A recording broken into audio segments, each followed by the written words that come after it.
मूकं करोति वाचालं पंगुं लङ्घयते गिरिं यत्कृपातमहं वन्दे परमानन्दमाधवम्। वसुदेवसुतं देवं कंसचाणूरमर्दनं देवकी परमानन्दं कृष्णो वन्दे जगद्गुरुं जगद्गुरुं श्रीकृष्णं वन्दे जगद्गुरुं जगद्गुरुं कृष्णं वन्दे जगद्गुरुं। जय श्रीकृष्ण सर्वांना. मागच्या वेळी आपण भावार्थ रामायणाला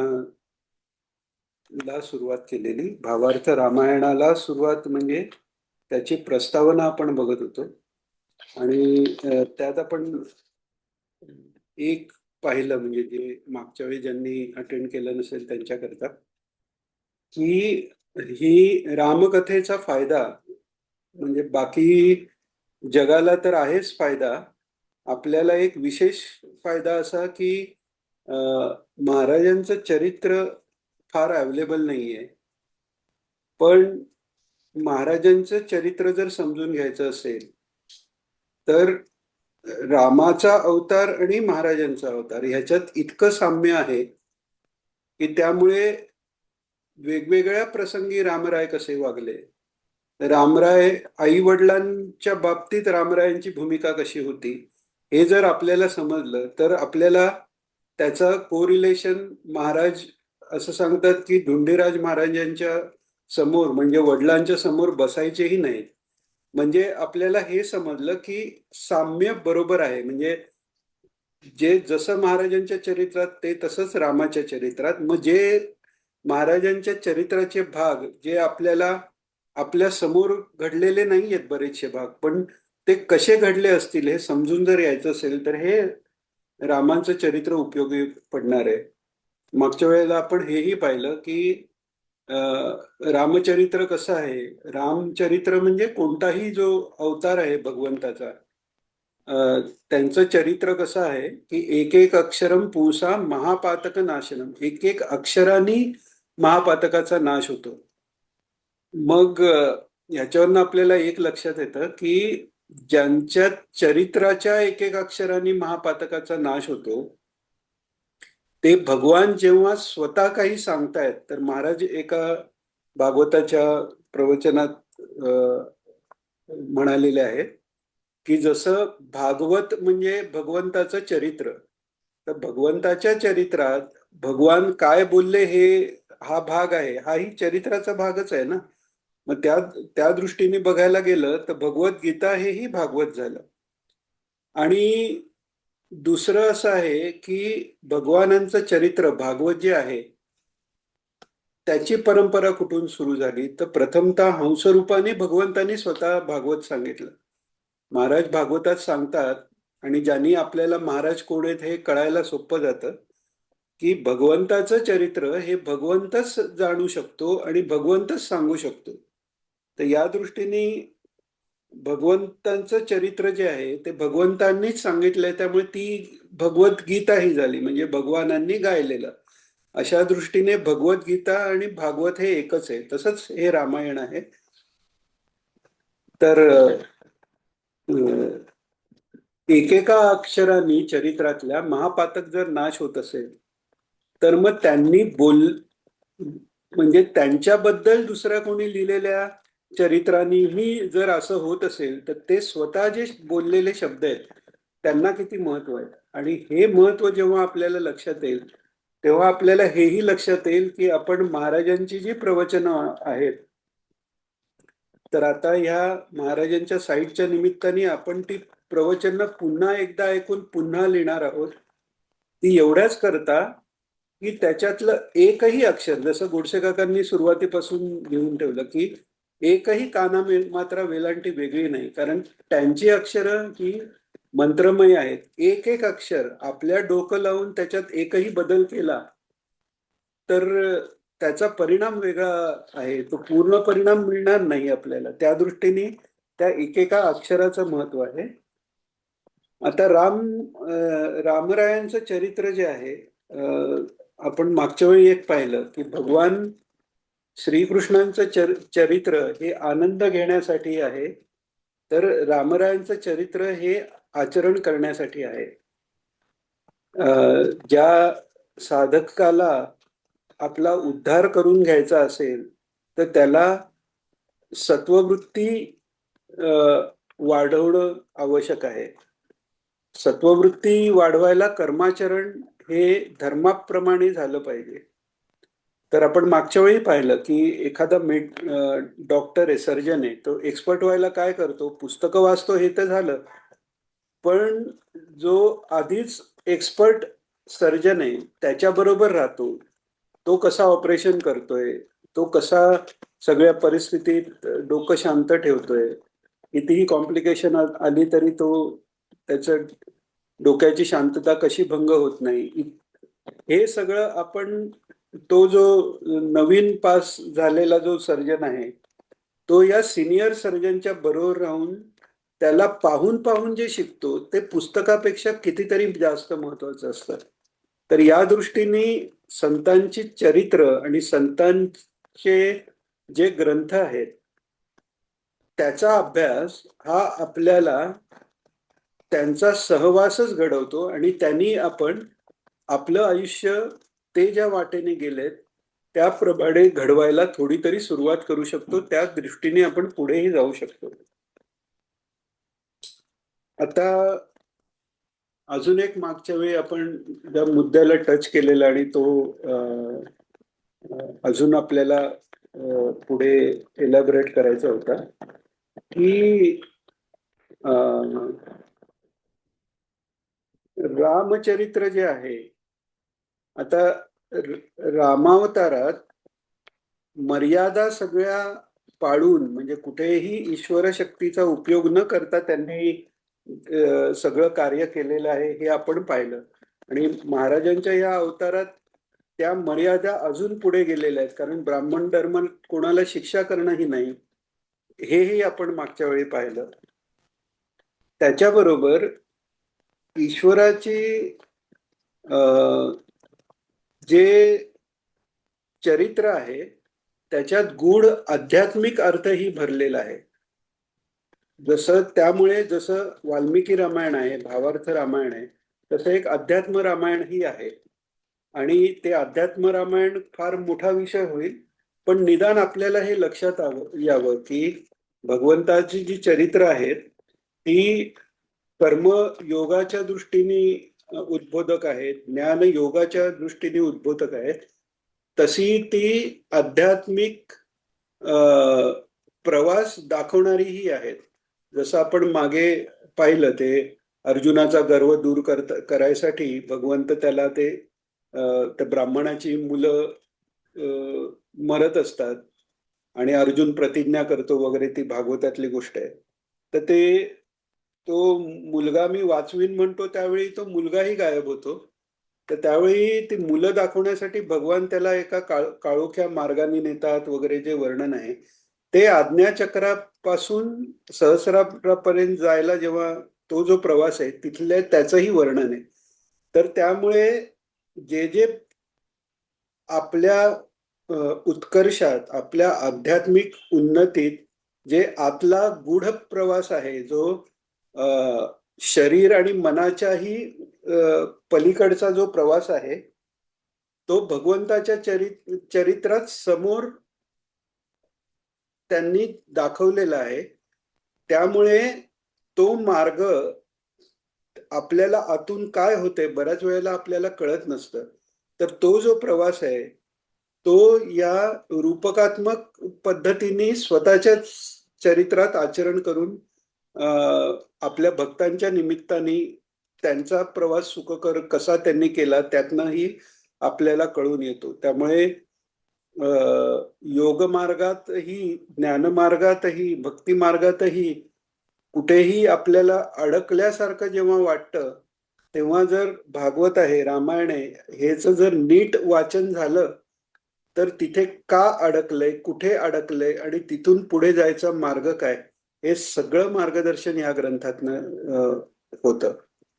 अजून एक महत्वाचा मुद्दा आपण मागच्या वेळी त्याला स्पर्श केलेला, तो एक म्हणजे रामावतारात मर्यादा पाळून सगळं केलंय, त्याच्यापेक्षा जास्त मर्यादा ब्राह्मण जन्मात आहेत हे तर आहे. पण रामावतारात कर्तव्य कर्मासाठी अन्यायाचा विरोध आणि दुष्टांना शासन, मृत्यूदंड हेही घडलेले आहेत. तेही ब्राह्मण धर्मात मृत्यूदंड देता येत नाही, पण विरोध तरी करता येतोच की. पण इथे या अवतारात महाराजांच्या त्यांना परमहंसाचा जो धर्म आहे, जो 11व्या स्कंदात उद्धवाला उपदेश जो श्रीकृष्णांनी केलाय, किंवा त्याच्यात तो यदूला दत्तात्रयांनी केलेलाच उपदेश सांगितलेला आहे. 11व्या स्कंदात भागवताच्या आलेला आहे आणि दत्त महात्म्यात तर आलेलाच आहे. तर त्या 24 गुरूंपैकी अजगर जे गुरु आहेत, त्या अजगर गुरु हे स्वतः काहीही करत नाही, पूर्ण ईश्वरावर आहे. म्हणजे तेही दाखवून देत आहेत, दृढ कर्ममार्गही दाखवून देत आहेत. वेगवेगळी जी स्थानं निर्माण झाली, वासुदेव निवास आहे, वामन निवास आहे, औरवाडचं आहे, जालन्याचं आहे, हे सगळं करत असताना, करून घेत असताना, ते झाल्यानंतर त्याच्यापासून असे बाजूला आहेत की हा अमुका ऐसा नोहावी सेची लोक आहेत, त्यांच्याकडनं कसं शिकता येईल याच्याकरता त्यांनी ते सगळं आचरण करून दाखवलंय, हे आपण पाहिलं. याच्याही पेक्षा बरोबर अजून एक गोष्ट म्हणजे रामावताराच्या पुढची स्टेप तर आहेच, पण त्याबरोबर भक्तवत्सल आहेत भगवान. त्यामुळे भक्तांना कसं भगवंताचं रूप घ्यायला आवडतं, त्याच्या लीला करायला आवडतात. रासक्रीडेच्या वेळी भगवान अदृश्य झाले आणि त्याच्यानंतर गोपी त्यांना सगळीकडे शोधतायत, तर मध्येच थांबून त्या कोण भगवंताच्या लीला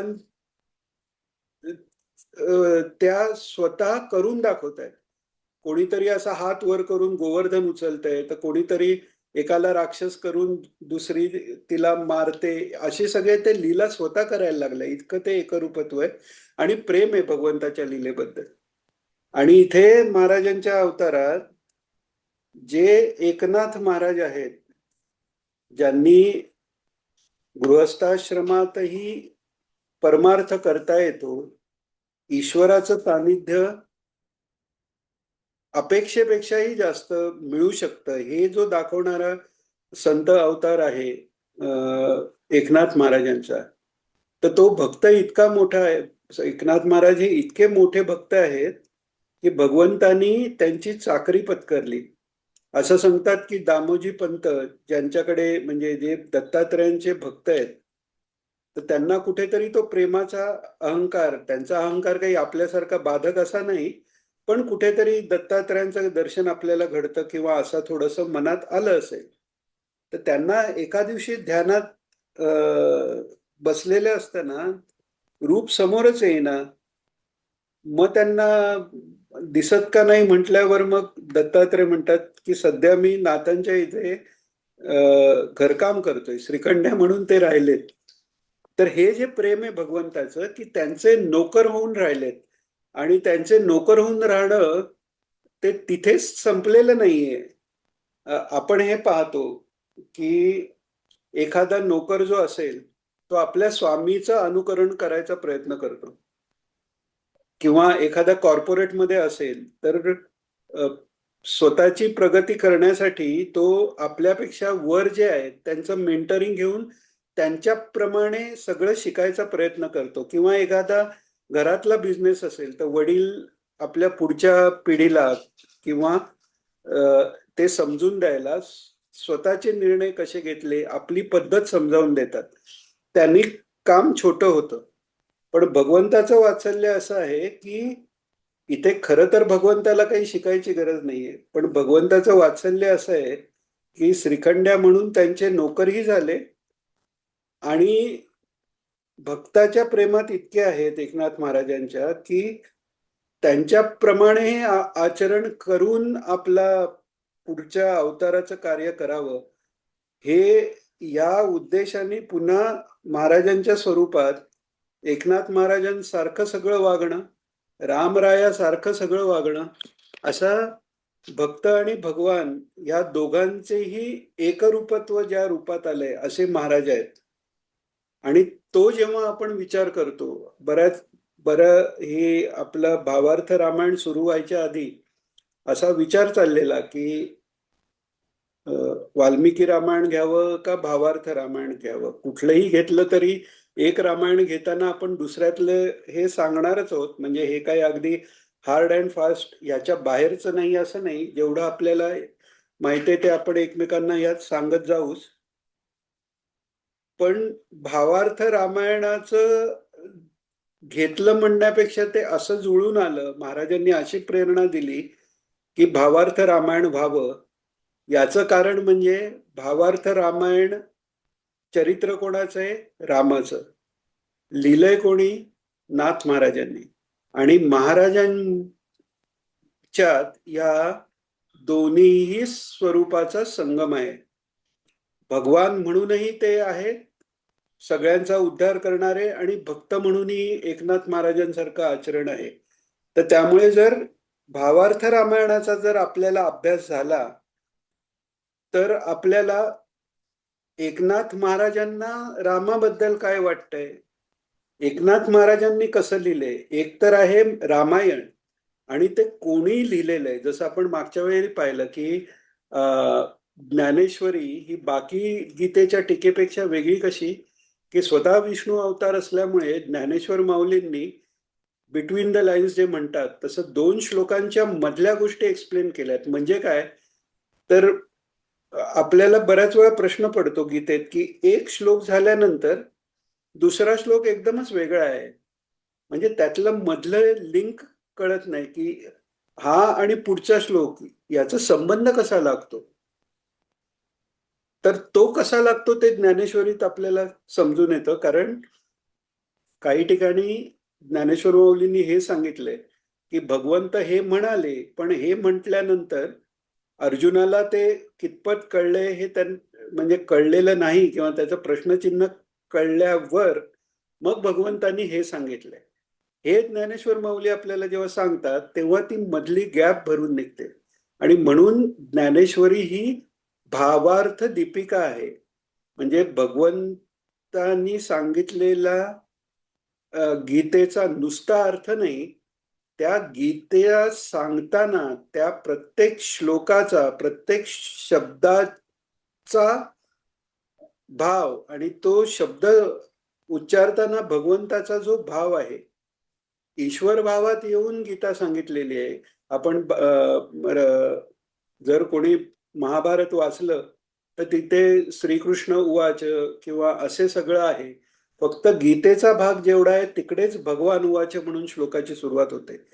कारण तेवढ्या ह्याच्यातच त्यांनी ईश्वर म्हणजे ईश्वर आवेशात येऊन कुठेही स्वतःला न झाकून ठेवता तो ईश्वर मीच आहे हे तद्धामम परमम मम हे इतकं स्पष्ट त्यांनी सांगितलेलं आहे. सुहृदच सर्व भूतानाम, मी सगळ्यांचा सुहृद आहे, मी सगळ्या भूतात आहे, सगळी भूत माझ्यात आहेत. हे सगळं जे भगवान सांगतायत ते त्या ईश्वरत्व पूर्ण त्यांनी प्रकट केलेलं आहे. आणि तो भाव ज्ञानेश्वर माऊलींनी एक्सप्लेन केलेला आहे. त्यामुळे तिथे ज्ञानेश्वर आणि भगवान विष्णू श्रीकृष्ण ह्या दोन्ही अँगलनी त्यांनी सांगितल्यामुळे ते अजून आपल्याला जास्त भावतं आणि जास्त लवकर कळू शकतं. तर अर्थाबरोबर भावार्थ हा खूप महत्वाचा ठरतो.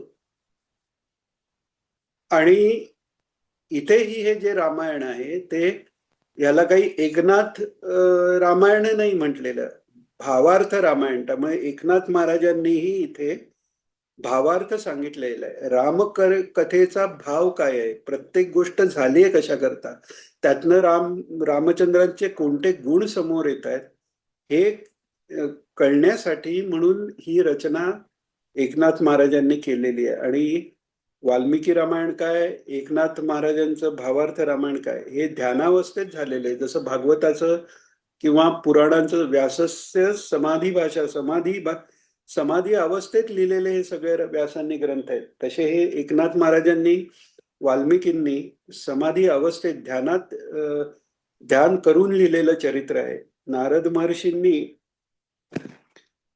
महर्षींना मागच्या वेळी आपण पाहिलं थोडक्यात हे की नारद महर्षींना एकदा ते वाल्मिकींच्या आश्रमात आलेलं असताना वाल्मिकी म्हणतात की सर्व धर्माप्रमाणे वागणारा, रुजुवृत्ती असलेला आणि दिसण्यातही सुंदर असा कोणी व्यक्ती आहे का? तर ते म्हणतात हो, राम आहे. आणि ते काही छोट्या ठराविक काही श्लोकात पूर्ण रामायण अगदी वरच्यावर आपण एखाद्या अवतरणिकेत वगैरे कसं असतं तसं त्यांना सांगतात. आणि मग पुढे ब्रह्मदेवाची आज्ञा होते वाल्मिकींना. ते क्रौंच वधाचा सगळा तो हे होतो. त्या क्रौंच पक्षाला शिकारी मारताना बघून वाल्मिकींना श्लोक सुचतो आणि त्याच्याच तो श्लोक म्हणजे पहिलं कवन, त्यामुळे त्याच्या विचारात असतात तेव्हा ब्रह्मदेव येतात आणि ते सांगतात हे सगळं ईश्वर इच्छेनेच झालंय, कारण यांनी तुम्हाला ते कवित्व लक्षात आलेलं आहे, तर तुम्ही रामाचं चरित्र लिहा. तर तेव्हा ते ध्यान करतात आणि तिथे वाल्मिकी रामायणात असा उल्लेख आहे की ध्यानात त्यांनी नारदांनी सांगितलेलं सर्व रामायण हे विस्तृत लिहिलेलं आहे. म्हणजे नारदांनी थोडक्यात सांगितलेल्या रामायणात ऍक्च्युली ते थोडक्यात नाहीये, ते बीजरूप आहे. जसं आपण मागे पाहिलं ना, सूत्र, ब्रह्मसूत्र, एक एक सूत्र तर ब्रह्मसूत्रातलं असं आहे स्वाप्ययात, एका शब्द. आणि त्याच्यावर महाराजांनी जे निंबार्कांचं ब्रह्मसूत्र भाष्य आहे त्याच्यात 2-3 पानं त्याचं एक्सप्लेनेशन आहे आणि ते करून सुद्धा ते ऍक्च्युली संपत नाही, ते थोडक्यात आहे.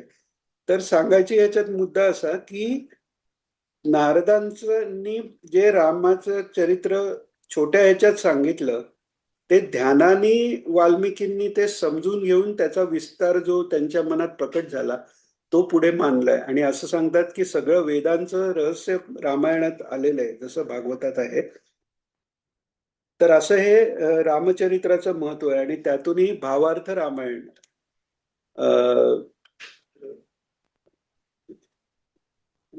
ज्ञानाचा एका आणि नाम्याचं तुका म्हणतात, तसं ज्ञानेश्वर माऊलींचं कार्य पूर्ण करायला एकनाथ महाराज आणि नामदेवांचं कार्य पूर्ण करायला तुकाराम महाराज असेही अवतार हे सद्गुरू अवतार झालेले आहेत.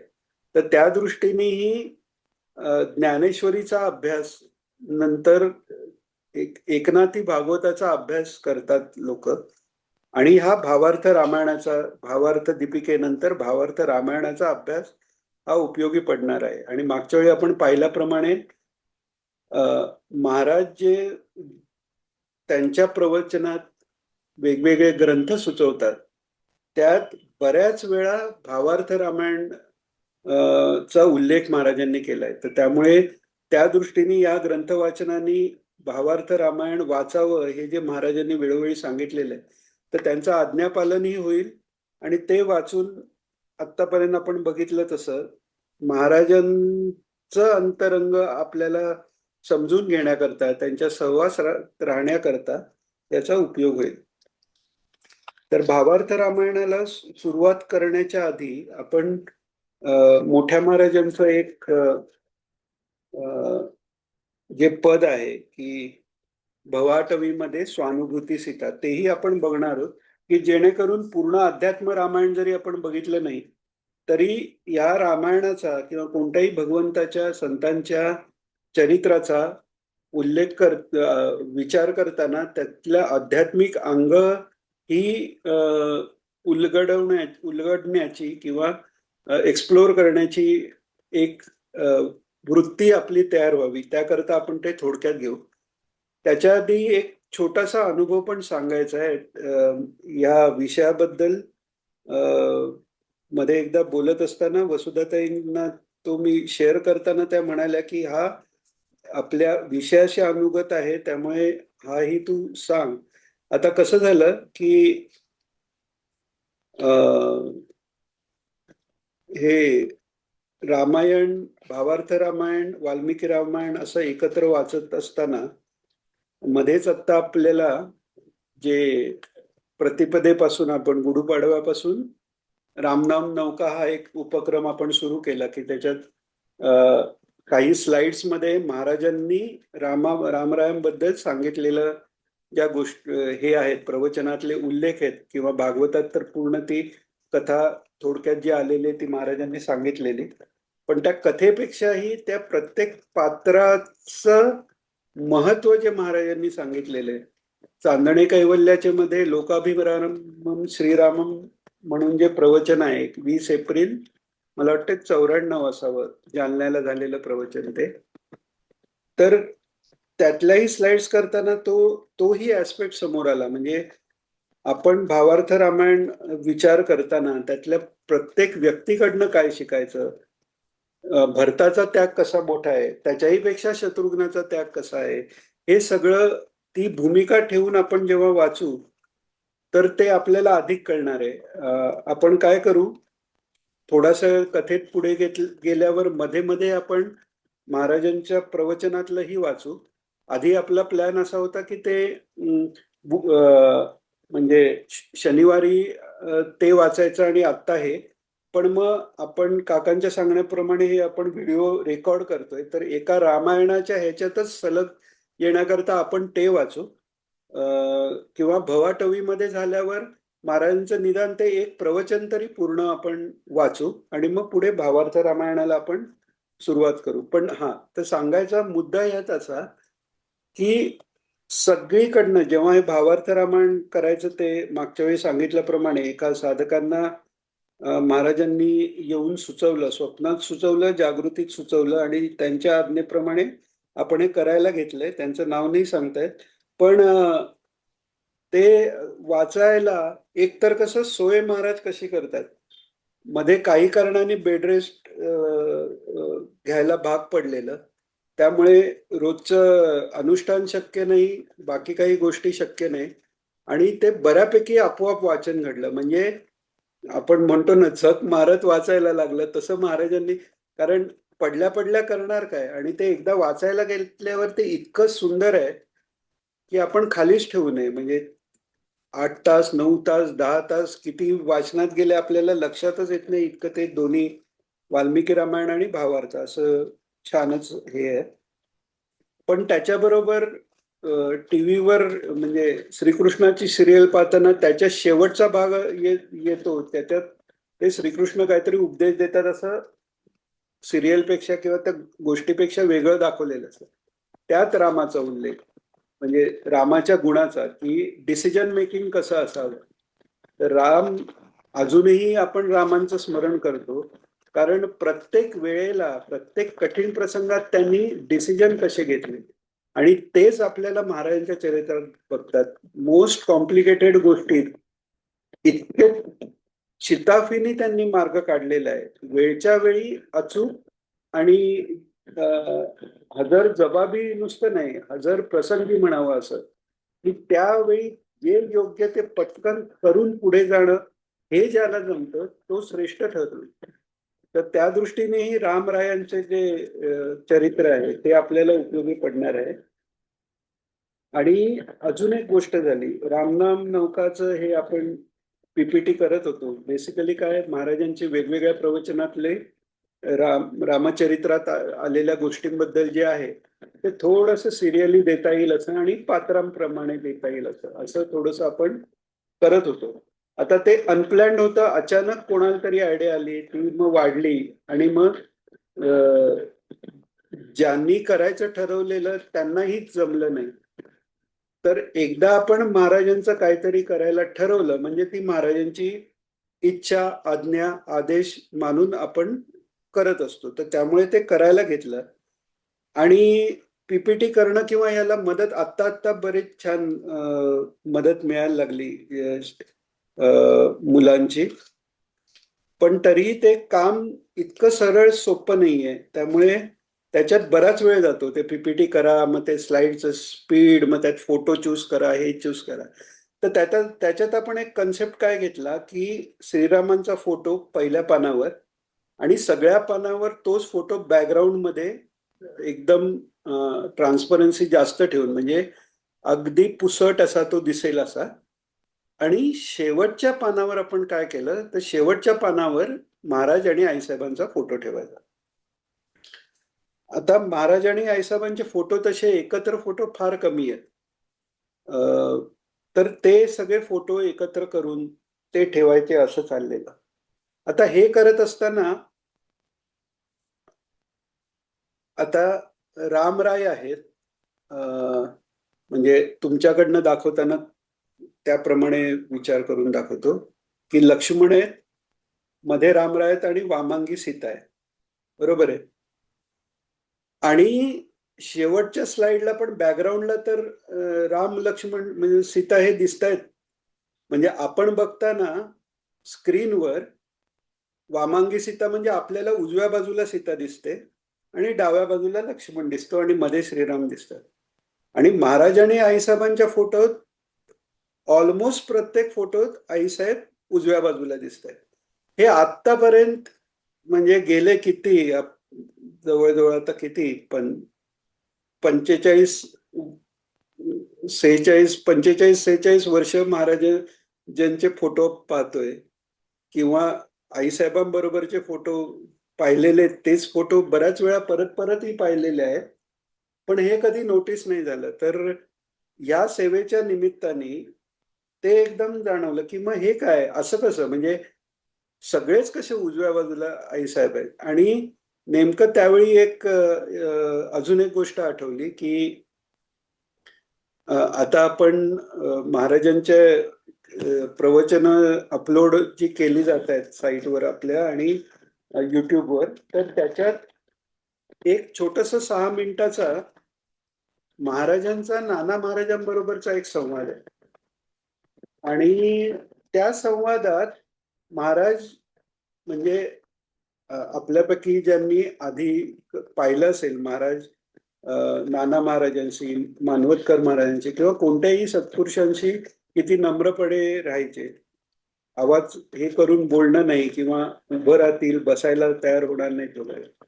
या संवादात महाराज नाना महाराजांना अगदी अशा म्हणजे आवाज त्यांचा एकदम दमदार आवाज आहे आणि त्याच्यात सांगतायत काय तर अमुक एका ग्रंथात, ते सुरुवातीचं तेवढं क्लिअर नाहीये की कोणत्या ह्याच्यात ग्रंथाचा की कोणत्या स्तोत्राचा त्यांनी उल्लेख केलाय, पण ते म्हणतात की त्याच्यात चक्रईंच शंखम म्हटलेलं आहे. म्हणजे उजव्या हातात चक्र आणि डाव्या हातात शंख आहे. म्हणजे हे बघा की एखाद्या स्तोत्रात ज्या ऑर्डरनी शब्द येतात त्याचाही काहीतरी अर्थ होतो. म्हणजे चक्रांचे शंख म्हटल्यावर चक्र उजव्या हातात आणि मग शंख डाव्या हातात आहे. आणि मग पुढे महाराज म्हणतात आणि तेच म्हणाले दत्तात्रेयांच्या वर्णनात शुभ शंख चक्रे म्हटलेले आहे. म्हणजे उजव्या हातात शंख आला आणि चक्र डाव्या हातात. आणि मग नंतर त्यांनी हेही सांगितले की वैकुंठ गमनाच्या पूर्वी, निर्याणाच्या पूर्वी श्रीकृष्ण भगवान एकीकडे उल्लेख आहे की डाव्या पायावर उजवा पाय ठेवून बसलाय, दुसरीकडे उल्लेख आहे उजव्या पायावर डावा पाय ठेवून बसलाय. ते ऐकल्यावर मी विचार करायला लागलो की हे कोण सांगतायत? महाराज सांगतायत. कोणाला सांगतायत? नाना महाराजांना सांगतायत. म्हणजे हे काय उगाच असं टाइमपासला इथे आणि तिथे फरक कसा आहे हे दाखवायसाठी नाही येते. म्हणजे ईश्वराच्या रूपाच्या वर्णनात 2 ठिकाणी फरक आलेला आहे हा उद्देश तर डेफिनेटली त्याचा नाही. मग काय तेव्हा विचार करताना लक्षात आलं की जेव्हा भगवान श्रीकृष्ण किंवा विष्णू स्वरूपात जेव्हा ते चक्र घेत आहेत ते उजव्या हातात घेत आहेत, कारण ईश्वर स्वरूपात त्यांना शासनही करायचंय, दुष्टांना कर्माची फळं द्यायची आहेत, शासन करायचंय. त्यामुळे उजव्या हातात चक्र मारण्यासाठी रेडी आहे. आणि दत्तात्रेय अवतार हा गुरु अवतार आहे, तिथे दया आहे. भगवान ईश्वर अवतारात म्हणतात विनाशायाचे दुष्कृताम, पण गुरु अवतारात म्हणतात जे खळांची व्यंकटी सांडो तया सत्कर्मी रती वाढो. तिथे नाश नाहीये,